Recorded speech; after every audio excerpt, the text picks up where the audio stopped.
Okay, so Jalen White has been waived. I don't know if you guys seen this news break before we get into the practice details. Matt Schneider put a tweet out from Elite Loyalty Sports. I'm sure that's the agency. Izzy Abanaconda dealing with a hamstring injury, and Emmanuel Wilson and Marshawn Lloyd working their way back from injury. So he quote tweeted the agency that said TDP to Green Bay, excited to announce running back Tyrion, I hope I'm saying that right, Tyrion Davis Price is signing with the Green Bay Packers. I want to say he came from the San Francisco 49ers, maybe, if I heard correctly. So that's going to be obviously a replacement there for White, and as they try to get Emmanuel Wilson, Marshawn Lloyd back into the thick of things, which I feel like we took a huge step forward today with Marshawn Lloyd at practice. But any thoughts on him? Do you guys got any information there you want to hit on? I think we got a video of him here as well, but I have never heard of him. I'm not going to be lying and fluff anything right here. It's kind of, whatever. I really liked what we saw to Abikonda, and it's difficult. Everybody's feels like they're a little banged up right now, but is that him right there? 44. He looks. I believe that's him. Yeah, he looks solid, man. Yeah, he's thick, right? He's thick. He's thick. Again, he may be. Thank you, Tim.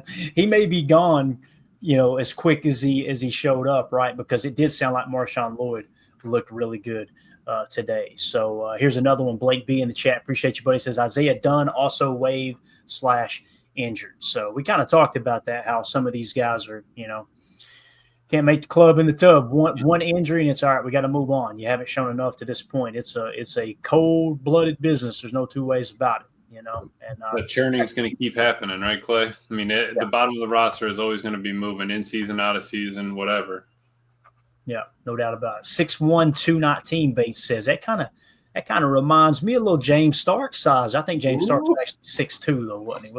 Like B says, James He's wearing Stark, Najee James Davenport. Stark's number, correct?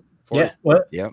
Yeah, and Najee Davenport's too. Yeah, as Blake B said. Do you guys remember Najee Davenport by chance? Dude, that was awesome. It was so much fun, man. So much fun to watch. It was Najee Davenport and Amon Green in the backfield together, right? Yeah. He's my favorite random running back other than Sam Congato. Remember him? Oh, yeah. Yes. I thought he was so cool when I was a kid. I don't know why I liked him Didn't so much. Najee have the black visor, too, back in the day? Yeah, dude. Yeah, he had like 2 sweatbands on the side, gloves, and the black visor. I was like, dude, he's got all the swag I need right there. Aaron Rodgers with the super chat. Thank you, buddy. He says, only thing that I'm nervous about is that with Love and the receivers out, we might have a slow start, and we know how this team looks when they start slow. I think that is a very, very good, a very fair point. That's the biggest thing that this hurts, in my opinion, guys, is having that extra practice time together, creating that chemistry we talk about, right? Now, listen, I don't think there's any problem there with Love and Dobbs and even Love and Wicks to a certain extent, and Reed. But when you got two, fairly, you got a first-round wide receiver in Matthew Golden, you got a third-round receiver in Savion Williams, you got McCole Hardman coming in, which, by the way, I always called him Mecole Hardman because I thought that was his name. I was the only person on the face of the earth saying it, so I switched it to McCole Hardman, and now I hear Goody today call him Mecole. So I'm like, I don't know what that is. I just can't get ahead here. So how do you guys know what McCole would say? He would say, I don't care what you call me. Just call me when I'm in the end zone. Just call me Sid, because that's what I'm going to put on the board right here. You know what I mean? What do y'all think about what Aaron said here, though? Are you guys a little concerned with maybe the chemistry there, or do you think we'll be all right there? I'll be honest. I'm a little bit nervous just of just having the consistency, trying to build up those, just the continuity of the team. That to me does worry me a tidbit. And but again, the Malik Willis interview was really great. What did he say? They asked him, like, what does it mean to the team not having a guy like Jordan just be around?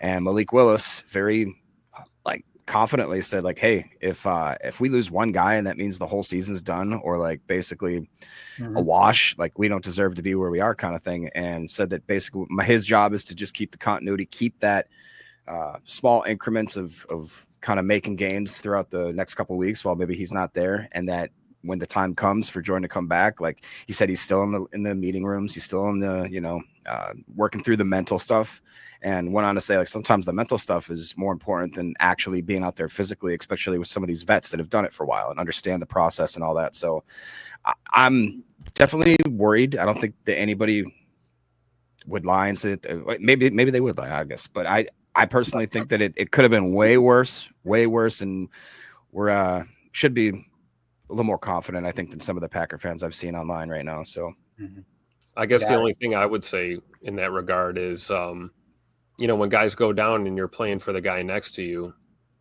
everybody steps up. We talk about next man up, step up, these kind of things, right? You see when the twos run against the ones, or you've got the threes against the twos, or, they mix in these personnel during teams, different guys working together, you're kind of setting the tone for if somebody goes down or multiple guys go down, who already has chemistry playing together on that field. And I think when you look at the quarterback room and the wide receiver room, I think we're good. Either way, I would not panic right now at all. I think it's early enough that we can get past these things, and for all intents and purposes, we could be firing on all cylinders come week 1. Everybody could be coming back for all we know. So I'm not ready to panic just yet, I don't think. Yeah. 2 over this in the chat says Jordan and Golden already seem to have a connection building. Factor in Dobbs with the Lions question at run defense. Jacobs and our ground game can be used to win week 1. That's a great point, especially with their D tackles being injured, right, Emilio? We talked about how Detroit's a little soft up front right now, at least until probably halfway through the season when they start to get some of those guys back. Now, they got Aiden Hutchinson back, don't get me wrong, but I like that. I like what 2 over this is saying here, man. That's that kind of lines up perfectly with the way it's. Let's say worst case scenario, Jordan isn't ready for week 1. I don't think that's a bad idea. You march Malik Willis out there, go run heavy like we did, last season for him to win those 3 games when he played a significant role in it, and just turn Josh Jacobs and Emmanuel Wilson loose on that Detroit Lions front would be fun.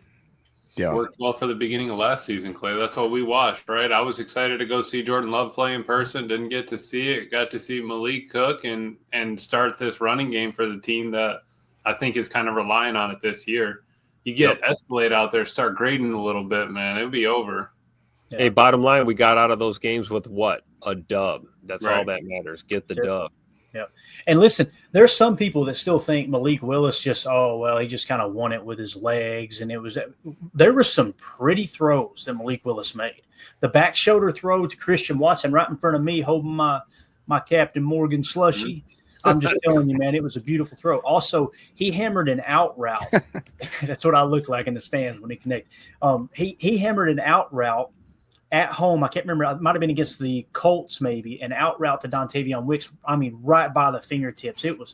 I remember LaFleur was mocked up for that game. LaFleur said, that's a big-time throw right there. So Malik Willis has got a strong arm.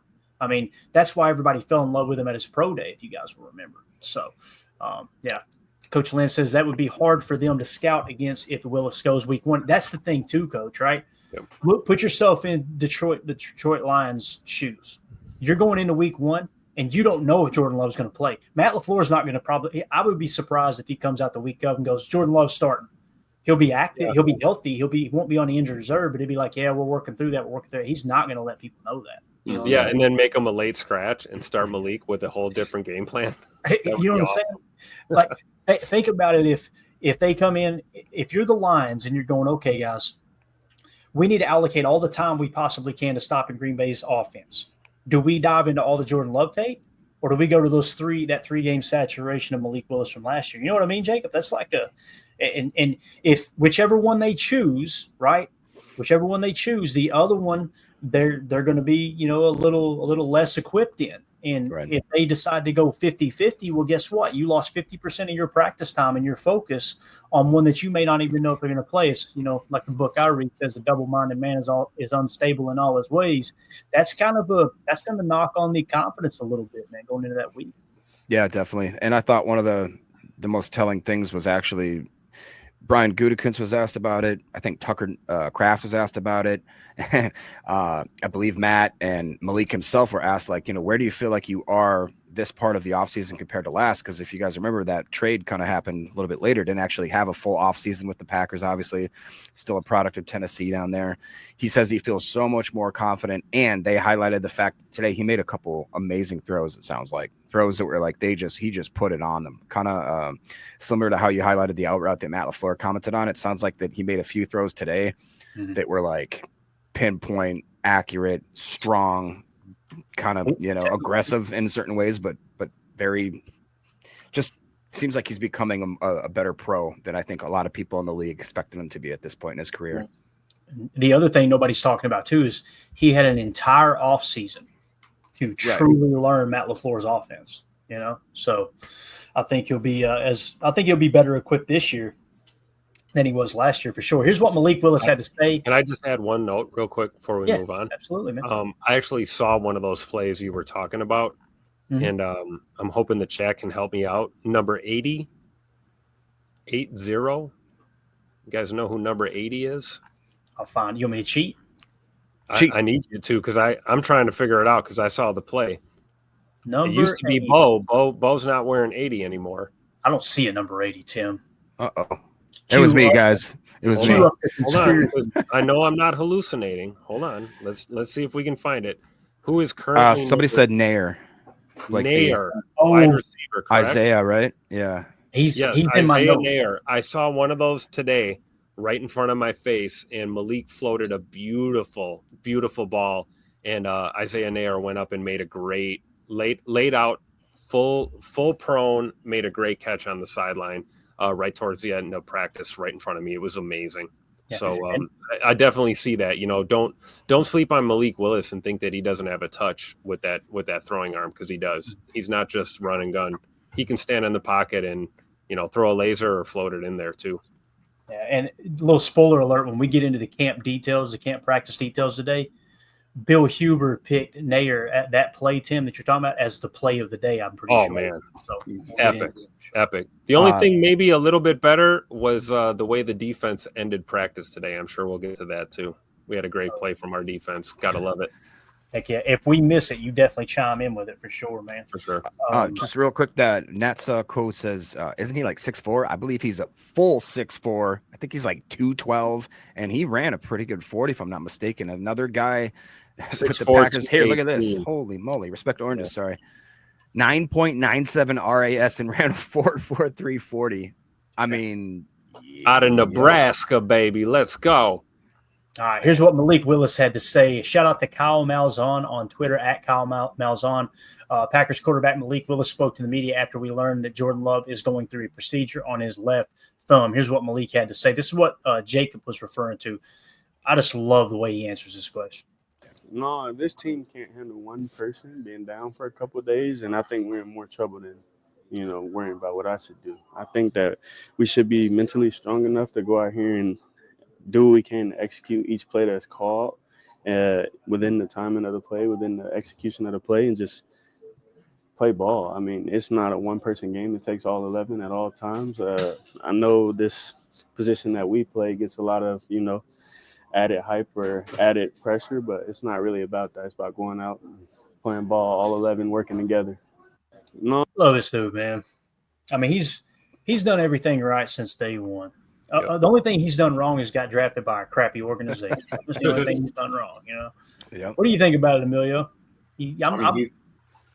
What were you going to say? Man, Willie Beeman, baby. Steaming Willie Beeman. Seriously, dude. And just, I think Jacob hit it earlier, but when they were asking him about Saturday, what happened Saturday? Yeah. Dude, I mean, we watched tape move forward. I love that mentality. Just puts his faith in it and shows up and just plays. I'm glad that we put a little bit of faith in him to give him another opportunity because, the Titans lost something when they got rid of him. Mm-hmm. No doubt about it. Anything else on Malik Willis, guys, you want to hit on before we dive into the camp notes and details here? Real quick, I think it's just a testament. Like, you look at a team, obviously our team, the Packers, and having 3 franchise quarterbacks basically in the last 30 years. You look at a team like the Titans, Will Levis, Malik Willis. Now I pray they don't screw up Cam Ward, because he seems like a hell of a kid too. I'm really pulling for him. It just is weird that, certain organizations, you can't convince me that if the Packers had a couple of years with each one of those quarterbacks that we wouldn't have got a little bit better production. I mean, obviously we have one with Malik, but I even think that a guy like Levis could have went to Green Bay, sat for a couple of years, and actually put a better product on the field. It's a testament to what we've done in the draft room, the development room, and in the community, just having that kind of expectation that when the Packers draft a quarterback, we're going to put effort, time, and let them kind of season, you know what I mean? Really, really kind of like not force them out there before they're ready. I mean, we saw that with Love. We saw it with Rodgers. Favre was a little different story there, but it's just I think that many organizations could take a couple notes from the Packers for sure. Yeah, big shout out to Goody for fleecing the Titans out of Malik Willis. Thank you very much, gangster Goot. Love you, brother. Andy Watkins says, still no on re-signing Malik. Who said no to re-signing Malik? Who the hell said that? Yeah, we got criticized for saying I would re-sign him. We were talking about maybe $8 million a year just to have a solid backup, So now if you're saying starter money, no, I don't think we can swing that bill. You know what I mean? Ain't got that good a credit. Yeah, it's something that I think it's valuable, having a backup quarterback. I even said it would take a second-round pick to pry him out away from me. I wouldn't even take a third-rounder for him just to have him for this year, Right. So Andy says we told him no earlier. And he wants to stay off the hash, my man. Ain't nobody on this chat said, no, we don't need to sign Malik. We were all on board with re-signing Malik. I'm sure everybody can. It was probably no for top dollar. Right. Harder money. Yeah. Yeah. Now, if you're talking $20 million per, which I feel like that's probably the bottom end of starter money, no. No, if you're saying we said no to choosing Malik over Jordan, yeah, that's a no. That's a no for me. Malik hasn't shown enough to say, yes, he's a better quarterback than Jordan Love. What's your annual that you'd give him? Like I said, $8 million is probably where I would peak. There's some teams that are willing to pay $10, $12 million for a backup. That's what Chase is saying. He's willing to pay 10 a year for Malik. I mean, there is something to be said that I'm not nervous. If he has to play week one in a weird way, I mean, my little brother says this all the time. He still wants Jordan as the leader of this team and the starter, but he's like, for whatever reason, he just feels like Malik Willis fits that kind of niche that Matt LaFleur uses him as a very prominent chess piece. He can do just so much that it's hard to. It is intriguing. It's very exciting to know that if something happens to Love, we still got a gamer, an absolute gamer back there. Yeah, and I remember too, Emilio. You probably remember this. Last year on Packernet After Dark and the call-in show that Ryan does and everything, there were people calling and go, why doesn't Matt LaFleur call these same plays for Jordan Love? It feels like he gets more creative with Malik Willis. And my answer to that is it's not that he's getting more creative with Malik Willis. It's that these teams don't know how to game plan for Malik Willis. Right. The longer he plays, if he were to get 5-6 starts under his belt in a season, you're now going to have to change up what's worked with Malik Willis because teams are going to force you to play left-handed now. You know what I mean? That's just the way it goes. No, it's exactly it. And I mean, that's where we were lucky. He was still early when we played the Titans. Obviously they had seen him, so it's not like they didn't know who he was, but it's a different quarterback. Matt's approaching it differently. But again, you saw that, was it earlier in practice? Jordan hit him on a read option. Didn't Jordan do a read option? But again, we're adding that in. That was Malik's, go to. What do you feel comfortable with?